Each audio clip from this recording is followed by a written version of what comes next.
Turn on the machine.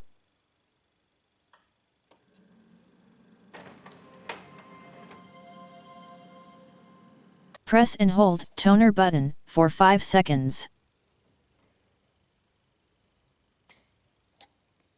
Press drum.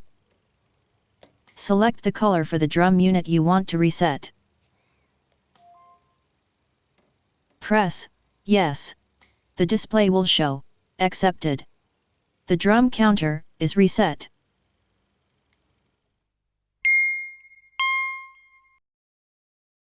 Turn on the machine.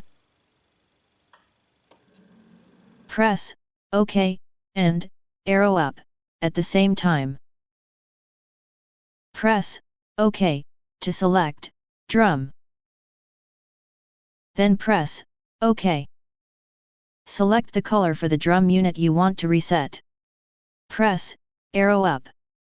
The drum counter is now reset.